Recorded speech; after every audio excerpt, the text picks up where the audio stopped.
പ്രേമം അധ്യായം 1. ആ രാത്രിയിൽ കൊച്ചിയിലെ പഞ്ചനക്ഷത്ര ഹോട്ടലായ ബ്ലൂ ലഗോണിലെ 207 നമ്പർ മുറിയിൽ ആ രാത്രിയിൽ അവിടെ നിന്നും ഒരു പെൺകുട്ടിയുടെ അടക്കിയ നിശ്വാസങ്ങൾ കേൾക്കുന്നുണ്ട്. രാത്രി മെല്ലെ കടന്നുപോയി. നീലിമ പ്രയാസപ്പെട്ട് കണ്ണു തുറന്നു. ചുറ്റിലും ഇരുട്ടാണ്. ദേഹം വെന്തുരുകുന്നത് പോലെ തോന്നുന്നു. അതുവരെ ഇല്ലാതിരുന്ന ഒരു മാറ്റം തൻ്റെ ശരീരത്തിൽ സംഭവിച്ചിരിക്കുന്നതായി അവൾക്ക് മനസ്സിലായി. തലേ രാത്രിയിലെ സംഭവങ്ങൾ ഓർത്തെടുക്കാൻ അവൾ ശ്രമിച്ചു. ഓർക്കാൻ പോലും ഇഷ്ടപ്പെടാത്ത ഒരു ഭീകര രാത്രിയായിരുന്നു അത്. ഒപ്പമുള്ള നീലിമയുടെ നിശ്ചയമാണ് ബ്ലൂ ലഗോണിൽ നടക്കുന്നത്. ക്ക് ശേഷം തൻ്റെ സഹോദരിയായ അഞ്ജലിയോടൊപ്പം ഈ മുറിയിലേക്ക് വന്നത് മാത്രമേ അവൾക്ക് വ്യക്തമായി ഓർക്കാനാവുന്നുള്ളൂ. പിന്നീട് എന്ത് സംഭവിച്ചു? ആരോ ഒരാൾ തന്നോടൊപ്പം ഈ മുറിയിൽ ഉണ്ടായിരുന്നു. അത് ആദിയല്ല. പിന്നെ ചിന്തിക്കും തോറും ശ്വാസം മുട്ടുകയാണ്.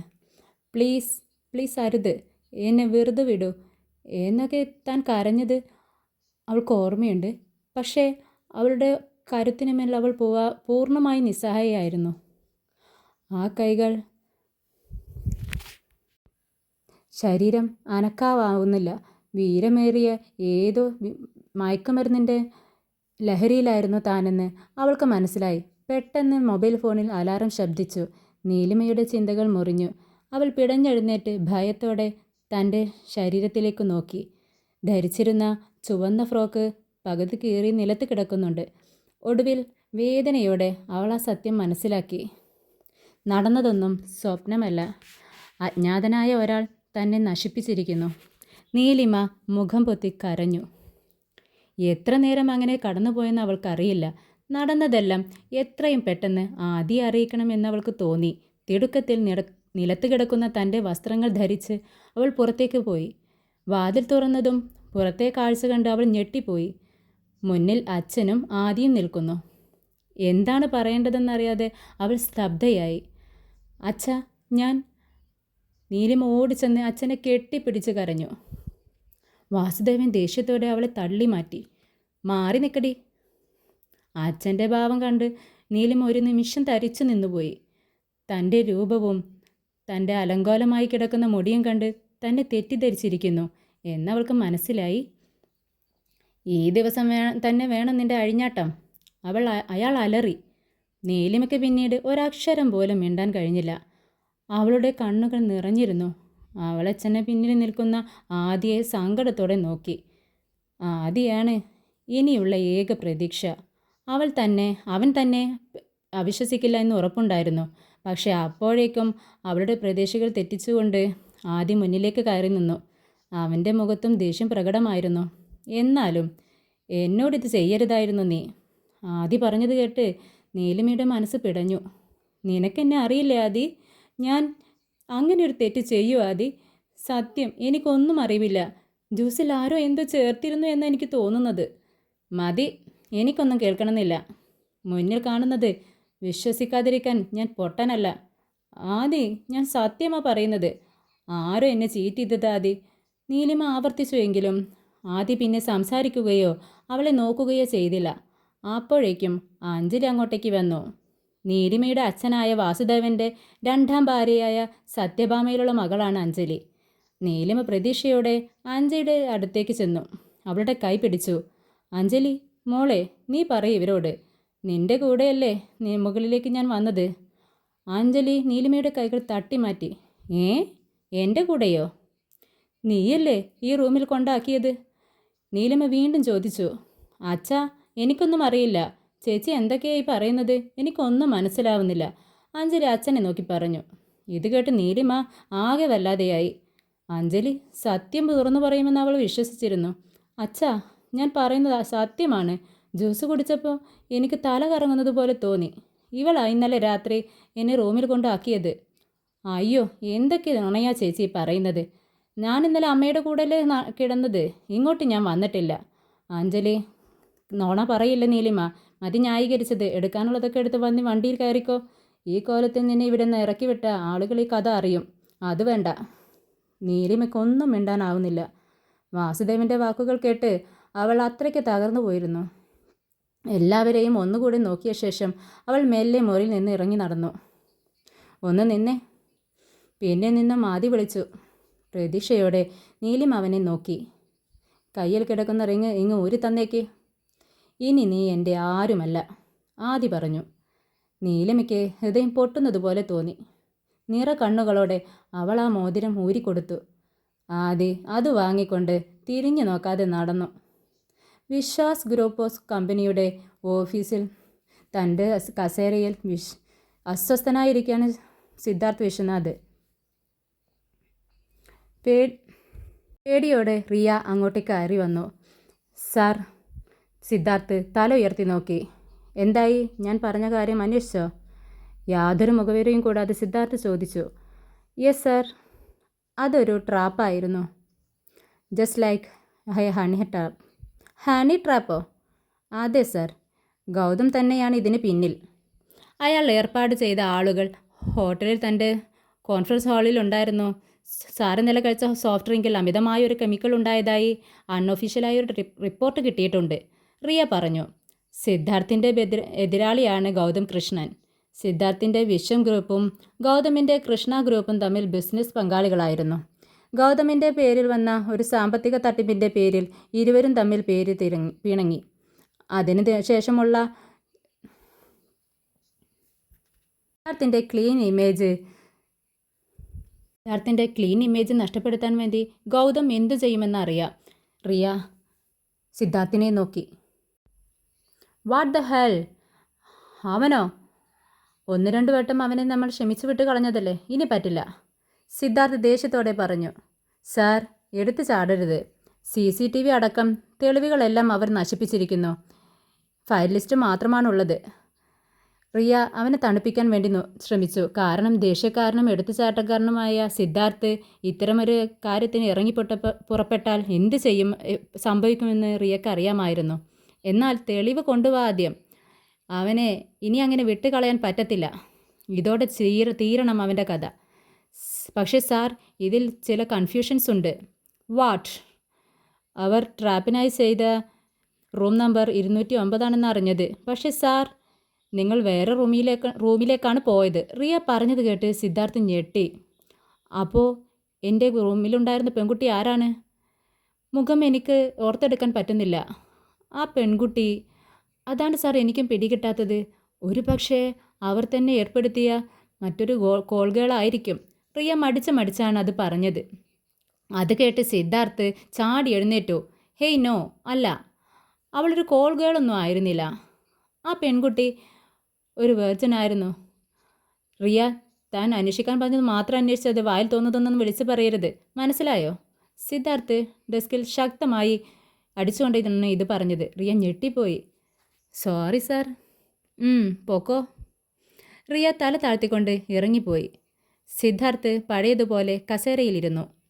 കഴിഞ്ഞ രാത്രിയെക്കുറിച്ച് ആലോചിച്ചപ്പോൾ അയാൾക്ക് വല്ലാത്ത കുറ്റബോധം തോന്നി.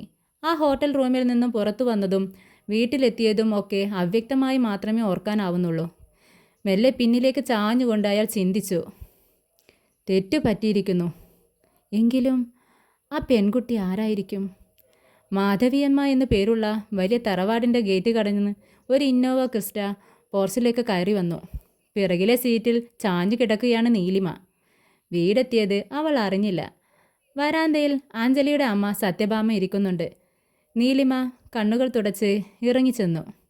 സത്യഭാമ തന്നെ ശകാരിക്കുമെന്ന് നീലിമ കരുതിയിരുന്നു. പക്ഷേ വരാന്തയിൽ മുത്തശ്ശിയായ മാധവി നിൽക്കുന്നതുകൊണ്ട് സത്യഭാമ ഒന്നും ചോദിച്ചില്ല. പകരം നീലിമയെ രോക്ഷമായി നോക്കുക മാത്രമാണ് ചെയ്തത്. നീലിമയുടെ നോട്ടം മുഴുവൻ മുത്തശ്ശിയിലായിരുന്നു. അവരെന്തേലും വഴക്ക് പറഞ്ഞാൽ നീലിമ തകർന്നു പോകുമായിരുന്നു. അത്രമാത്രം വിഷമത്തോടെയാണ് അവൾ നിൽക്കുന്നത്. മാധവി അവളെ വാത്സല്യത്തോടെ മുഖത്തേക്ക് നോക്കി. നീലിമ ഓടിച്ചെന്ന് അവരെ കെട്ടിപ്പിടിച്ച് കരഞ്ഞു. അവൾ അവരുടെ നീണ്ട മുടിയഴകിൽ തടവിക്കൊണ്ട് ചോദിച്ചു, എന്താ മോളെ നിനക്ക് പറ്റിയത്? നീലിമ മുഖമുയർത്തി അവരെ നോക്കി. അവൾ കരച്ചിലടക്കാൻ പാടുപെടുന്നുണ്ടായിരുന്നു. സാരമില്ല, എൻ്റെ കുട്ടി കരയണ്ട, ഒന്നും നടന്നിട്ടില്ല, സങ്കടപ്പെടണ്ട കേട്ടോ, മാധവി നീലിമയുടെ മുഖം കൈക്കുമ്പിളിലാക്കിക്കൊണ്ട് പറഞ്ഞു. ഞാനൊരു തെറ്റും ചെയ്തിട്ടില്ല മുത്തശ്ശി. നീലിമ മൊയ്തുമ്പി. കരയല്ലേ? മുത്തശ്ശി ഉണ്ട് കൂടെ. വാ, ആദ്യം ഒന്ന് കുളിക്ക്. ഞാൻ കഴിക്കാൻ എന്തെങ്കിലും എടുക്കാം. മാധവി നീലിമയെ മുറിയിലേക്ക് കൊണ്ടുപോയി. സത്യഭാമയും അഞ്ജലിയും അതൊന്നും ഇഷ്ടപ്പെടാതെ പരസ്പരം നോക്കി. അമ്മേ, ഇനി അവളെ ഇവിടെ നിർത്തിയ ഞാൻ ഇറങ്ങിപ്പോകും. പറഞ്ഞേക്കാം, അഞ്ജലി അമ്മയെ നോക്കിക്കൊണ്ട് പറഞ്ഞു. അത് കേട്ട് സത്യഭാമ വാസുദേവനോട് കയർത്തു. ദേ മനുഷ്യ, കേട്ടല്ലോ നമ്മുടെ മോള് പറഞ്ഞത്. നിങ്ങളുടെ മൂത്ത മോളാണ് വലുതെങ്കിൽ അവളെ ഇവിടെ നിർത്തിക്കോ. പക്ഷെ ഞാനും എൻ്റെ മോളും ഇവിടെ നിന്നും ഇറങ്ങും. പറഞ്ഞേക്കാം. ഒന്ന് പതുക്കെ പറ, അമ്മ കേൾക്കണ്ട. അവളെ ഇവിടുന്ന് മാറ്റാനുള്ള സകല പരിപാടിയും ഞാൻ ചെയ്തിട്ടുണ്ട്. പോരെ? ഒന്ന് സമാധാനിക്ക്. വാസുദേവൻ ശബ്ദം താഴ്ത്തി പറഞ്ഞു. അത് കേട്ടപ്പോൾ അഞ്ജലിയുടെയും സത്യഭാമയുടെയും മുഖം തെളിഞ്ഞു. ദിവസങ്ങൾ കടന്നുപോയി. വാസുദേവൻ നീലിമയ്ക്ക് ഒരു വിസ തരപ്പെടുത്തി. വിവരമറിഞ്ഞപ്പോൾ മാധവിയും നീലിമയും വാസുദേവൻ്റെ തീരുമാനത്തെ എതിർത്തിരുന്നു. നിസ്സഹായമായ മുത്തശ്ശി മാത്രമാണ് നീലിമയുടെ ഭാഗം കേൾക്കാൻ ഉണ്ടായിരുന്നത്. അങ്ങനെ മറ്റു വഴിയില്ലാതെ നീലിമയ്ക്ക് സമ്മതിക്കേണ്ടി വന്നു. ഒടുവിൽ പോകാനുള്ള ദിവസമായി. സങ്കടത്തോടെ ഹാളിൽ തന്നെ ഇരിക്കുകയായിരുന്നു നീലിമ. അഞ്ജലി ബാഗും എടുത്തുകൊണ്ട് കാറിലേക്ക് കൊണ്ടുപോയിക്കുന്ന തിരക്കിലാണ്. അവൾ സന്തോഷത്തിലാണ് എന്ന് നീലിമയ്ക്ക് തോന്നി. മോളെ, ഇങ്ങനെ ഇരുന്നാലെങ്ങനെയാ? ഇറങ്ങാൻ സമയമായില്ലേ? മാധവി ചോദിച്ചു. നീലിമ വിഷമത്തോടെ അവരെ ഒന്ന് നോക്കിയിട്ട് മുറിയിലേക്ക് പോയി. ആ സമയം അഞ്ജലി അവളുടെ പിന്നാലെ തന്നെ നീലിമയുടെ പിറകെ ഓടി വന്നു. നീലിമ അവളെ ശ്രദ്ധിക്കാത്തതുപോലെ അഞ്ജലി പതിയെ മുറിയുടെ വാതിൽ ചാരി ചോദിച്ചു. ചേച്ചിക്ക് അന്ന് എന്താ നടന്നതെന്ന് അറിയണമെന്ന് ഉണ്ടോ ഇപ്പോഴും? നീലിമ ഒന്നും പറയാതെ തലയുയർത്തി അവളെ നോക്കി. ഞാൻ തന്നെയാ ചേച്ചിയെ ചതിച്ചത്. അഞ്ജലി പറഞ്ഞത് കേട്ട് അവൾ ഞെട്ടിപ്പോയി. സംശയിക്കാൻ ഏറെ കാരണങ്ങളുണ്ടായിട്ടും അഞ്ജലി അങ്ങനെ ചെയ്യില്ലെന്നായിരുന്നു അതുവരെ അവളുടെ വിശ്വാസം. അഞ്ജലി തുടർന്നു. എന്തായാലും ചേച്ചി പോവല്ലേ? ഇനി തിരിച്ചൊരു വരവില്ലല്ലോ, അതുകൊണ്ട് പറഞ്ഞതാ. ജ്യൂസിൽ മയക്കുകുറികൾ ചേർത്തതും ചേച്ചിയെ ആ റൂമിൽ കൊണ്ടാക്കിയതും എല്ലാം ഞാനാ. അഞ്ജലി കൂസലില്ലാതെ പറഞ്ഞു. മോളെ, നീ എന്നോട് എന്തിനാ? നീലിമയ്ക്ക് വാക്കുകൾ കിട്ടിയില്ല. സോറി ചേച്ചി, എനിക്ക് ചേച്ചിയേക്കാൾ വലിയ ഇത് ആദിയാ. അവനെ ഞാൻ ആദ്യം മോഹിച്ചത്. അവനെ കിട്ടാൻ ഞാൻ എന്തും ചെയ്യും. കേൾക്കുന്നതൊന്നും വിശ്വസിക്കാൻ കഴിയാതെ നിൽക്കുകയായിരുന്നു നീലിമ. അഞ്ജലി തുറന്നു. ഇപ്പം അവൻ്റെ മനസ്സിൽ നീലിമയല്ല, അല്ലെങ്കിലും വേറൊരുത്തൻ്റെ കൂടെ കിടന്ന ചേച്ചി അവന് ഇനി എന്തിനാ? അഞ്ജലി പറഞ്ഞു തീർന്നതും നീലിമയുടെ കൈ അവളുടെ കരണത്ത് പതിഞ്ഞിരുന്നു. പെട്ടെന്ന് അഞ്ജലി കരയാൻ തുടങ്ങി. അവളുടെ കരച്ചിൽ കേട്ട് സത്യഭാമയും വാസുദേവനും മുറിയിലേക്ക് വന്നു. എന്താ എന്താ മോളെ? സത്യഭാമ ചോദിച്ചു. ഇവൾ എന്നെ തല്ലി. അഞ്ജലി കവിൾ തടവിക്കൊണ്ട് അമ്മയെ നോക്കി. ഓ, ഈ നാശൂലം കാരണം വലിയ ശല്യമായല്ലോ, സത്യഭാമ ദേഷ്യത്തോടെ പറഞ്ഞു. മതി, ഇറങ്ങാൻ നിൽക്കുമ്പോൾ ഒരു സീനുണ്ടാക്കി അമ്മയെ അറിയിക്കണ്ട. നിർത്ത്. വാസുദേവൻ പറഞ്ഞത് കേട്ട് നീലിമയെ തുറച്ചു നോക്കിക്കൊണ്ട് അഞ്ജലിയും സത്യഭാമയും പുറത്തേക്ക് പോയി. എല്ലാവരും പോയപ്പോൾ നീലിമ വാതിലടച്ച് പൊട്ടിക്കരഞ്ഞു. ഇറങ്ങാൻ നേരമായപ്പോൾ മാത്രമേ പിന്നെ അവൾ വാതിൽ തുറന്നുള്ളൂ. അപ്പോഴേക്കും മുത്തശ്ശിയും സത്യഭാമയും എല്ലാം ഹോളിലുണ്ടായിരുന്നു. നീലിമ മുത്തശ്ശിയെ അടുത്തേക്ക് നടന്നു. എന്നിട്ട് മുഖത്തൊരു ചിരി വരുത്തി. ഇറങ്ങട്ടെ ഞാൻ? ഇനി എപ്പോഴാണ് നമ്മൾ കാണാൻ? നീലിമ ചോദിച്ചു. എൻ്റെ മോളെ. മാധവി അവളെ കെട്ടിപ്പിടിച്ച് കരഞ്ഞു. നീലിമ കരഞ്ഞില്ല. മാധവിയെ സമാധാനിപ്പിച്ച ശേഷം മറ്റാരോടും യാത്ര പറയാൻ നിൽക്കാതെ അവൾ കാറിൽ കയറിയിരുന്നു. മാധവിയെ തന്നെ ഇന്നോവ ക്രിസ്റ്റൽ മറയും വരെ വരാന്തയിൽ തന്നെ ഇരുന്നു. അവളുടെ കണ്ണുകൾ നിറഞ്ഞൊഴുകുന്നുണ്ടായിരുന്നു. 5 വർഷങ്ങൾ വളരെ പെട്ടെന്ന് തന്നെ കടന്നുപോയി. ഓസ്ട്രേലിയയിലെ എയർപോർട്ടിൽ ഇരിക്കുകയാണ് നീലിമ. കയ്യിൽ 2 ബോഡി പാസുകളുണ്ട്. പഴയ പാവം പെൺകുട്ടിയല്ലായിരുന്നു അവൾ. ഓസ്ട്രേലിയയിലേക്ക് വന്നതിന് ശേഷമാണ് ജീവിതം അവൾ ശരിക്കും അറിയുന്നത്. ആദ്യമൊക്കെ ായിരുന്നു, പിന്നീട് ഹോട്ടലിലൊക്കെ ജോലി ചെയ്താണ് ജീവിച്ചത്. ആരും സഹായത്തിനില്ലായിരുന്നു. അവൾ കഴിഞ്ഞ കാലങ്ങൾ ഓരോന്നും ഓർത്തെടുത്തു. മാധവിയമ്മ വീട്ടിലുണ്ടെങ്കിൽ ഒരിക്കലും ഒരു മടക്കം ആലോചിച്ചിട്ടില്ല. കഴിഞ്ഞ ദിവസം അമ്മ വിളിച്ചുകൊണ്ട് മാത്രമാണ് അവൾ മടങ്ങുന്നത്. അവൾ ആ സംഭവം ഓർത്തു. കഴിഞ്ഞ ദിവസം അവൾ ഓർത്തു, ബാൽക്കണിയിൽ നിൽക്കുന്ന സമയത്ത് ഒരു കോൾ വന്നിരുന്നു. അത് അറ്റൻഡ് ചെയ്തപ്പോൾ അപ്പുറത്തു നിന്നും ഒരു പരിചയമുള്ള ശബ്ദം കേട്ടു. ഹലോ, മോളെ അച്ഛനാണ്. നീലിമയ്ക്ക് വല്ലാത്ത ദേഷ്യം തോന്നി. അവളൊന്നും മിണ്ടിയില്ല. എന്താ മോളെ ഒന്നും മിണ്ടാത്തത്? ഞങ്ങളെയെല്ലാം നീ മറന്നോ? നീലിമ അതിന് മറുപടി പറഞ്ഞില്ല. 5 വർഷമായി ഒരിക്കൽ പോലും ഒന്ന് വിളിക്കുകയോ ജീവനോടെ ഉണ്ടോയെന്ന് പോലും തിരക്കാത്ത അച്ഛൻ ഇപ്പോൾ വിളിച്ചിരിക്കുന്നു. എനിക്ക് നിന്നെ ഒന്ന് കാണണം. ഒന്ന് വന്നിട്ട് പോയിക്കൂടെ നിനക്ക്? അവിചാരിതമായി വിളിക്ക് പിന്നിൽ എന്തെങ്കിലും ഒരു കാരണമുണ്ടാകുമെന്ന് അവൾ ചിന്തിച്ചു. അവൾ മനഃപൂർവ്വം സംസാരിക്കാതിരിക്കുന്നതാണ് നല്ല മനസ്സിലായി. വാസുദേവൻ പറഞ്ഞു, നിന്റെ മുത്തശ്ശി ഇവിടെയുണ്ട്, അടുത്തുണ്ട്, ഞാൻ കൊടുക്കാം. മുത്തശ്ശിയുടെ വിളി കേട്ടപ്പോൾ നീലിമയ്ക്ക് നഷ്ടപ്പെട്ട എന്തോ തിരിച്ചു കിട്ടിയതുപോലെ തോന്നി. അപ്പോഴേക്കും വാസുദേവൻ മാധവിയുടെ കയ്യിൽ ഫോൺ കൊടുത്തിരുന്നു. ഹലോ മോളെ, അവർ വിളിച്ചു. ശബ്ദം ഇടറിയിരുന്നു. മുത്തശ്ശി, സുഖാണ് കുട്ടി നിനക്ക്? മുത്തശ്ശിക്കോ? മുത്തശ്ശിക്ക് ഒട്ടും വയ്യ മോളെ. നിന്നെ കാണാതെ മരിച്ചു പോവുമെന്ന് എനിക്ക് ആലോചിച്ചിരുന്നു. എത്ര നാളായി നീ പോയിട്ട്? ഒന്ന് വന്നിട്ട് പൊക്കൂടെ നിനക്ക്? മുത്തശ്ശിയുടെ ശബ്ദം വല്ലാതെ ക്ഷീണിച്ചിരുന്നു. നീലിമ മറുത്തൊന്നും പറഞ്ഞില്ല. കാണാനുള്ള ആഗ്രഹം കൊണ്ടാണ് ചോദിച്ചത്. മാധവി പറഞ്ഞു, ഞാൻ വരാം മുത്തശ്ശി. അത്രയും പറഞ്ഞുകൊണ്ട് നീലിമ ഫോൺ കട്ട് ചെയ്തു. ആ ഫോൺ സംഭാഷണമാണ് അവളെ എയർപോർട്ടിൽ എത്തിച്ചത്. ചുറ്റിലും നല്ല തിരക്കുണ്ടായിരുന്നു. അനൗൺസ്മെൻറ്റ് കേട്ടപ്പോൾ നീലിമ ബാഗുമെല്ലാം എടുത്ത് എഴുന്നേറ്റു. അപ്പോൾ അവൾക്ക് മുന്നിലുള്ള കസേരയിൽ ഒരു ചെറിയ കുട്ടി ഒരു പാവക്കുട്ടിയെയും പിടിച്ച് കളിച്ചുകൊണ്ടിരിക്കുന്നുണ്ടായിരുന്നു. അച്ചു, നീലിമ വിളിച്ചു. അശ്വിൻ പുഞ്ചിരിയോടെ തിരിഞ്ഞു നോക്കി. ആ, പോണ്ടേ നമുക്ക്? അവൻ നിഷ്കളങ്കമായി മൂളി. ചെക്കിങ് കഴിഞ്ഞ് 2 പേരും ഫ്ലൈറ്റിൽ കയറി. അരികിലെ സീറ്റിൽ കുഞ്ഞിനെ ഇരുത്ത് സീറ്റ് ബെൽറ്റ് മുറുക്കി. തല വേദനിക്കുന്ന പോലെ തോന്നിയപ്പോൾ നീലിമ അവനോട് പറഞ്ഞു, അച്ചു, അമ്മയ്ക്ക് തീരെ വയ്യ, ഒന്ന് മയങ്ങട്ടെ കേട്ടോ. മോൻ ഇവിടെ തന്നെ ഇരിക്കണേ, വികൃതിയൊന്നും കാട്ടരുത്. അമ്മ ഉറങ്ങിക്കോ, അശ്വിൻ കൊഞ്ചലോടെ പറഞ്ഞു. നീലിമ അവൻ്റെ കുഞ്ഞു കൈകൾ ചേർത്ത് പിടിച്ച് കിടന്നു. എന്നിട്ട് സീറ്റിൽ ചാഞ്ഞു കിടന്നു. അമ്മ ഉറങ്ങിക്കഴിഞ്ഞപ്പോൾ അശ്വിൻ ചുറ്റും നോക്കി. അപ്പുറത്തെ സീറ്റിൽ അവൻ്റെ പ്രായത്തിൽ ഒരു കുട്ടി ഉണ്ടായിരുന്നു. അശ്വിൻ സീറ്റ് ബെൽറ്റിൻ്റെ ക്ലിപ്പഴിച്ച് ആ കുട്ടിയുടെ അടുത്തേക്ക് നടന്നു. പെട്ടെന്ന് അതിലൂടെ നടന്നുപോയ ഒരാളുടെ ദേഹത്ത് തട്ടി. അവൻ താഴേക്ക് വീഴാൻ ഭാവിച്ചു. പക്ഷേ വീഴും മുൻപേ അയാൾ താങ്ങി പിടിച്ചിരുന്നു. സൂക്ഷിച്ച് നടക്കണ്ടേ മോനെ? അയാൾ ശാസനയോടെ ചോദിച്ചു. അത് സിദ്ധാർത്ഥായിരുന്നു. അയാളെ കണ്ടപ്പോൾ പെട്ടെന്ന് അശ്വിൻ്റെ മുഖം വിടർന്നു. ഡാഡി, അവൻ വിളിച്ചു. ഡാഡിയോ? സിദ്ധാർത്ഥ ആ വിളിയെ മറ്റാരെങ്കിലുമാണെന്ന് തോന്നിയത്.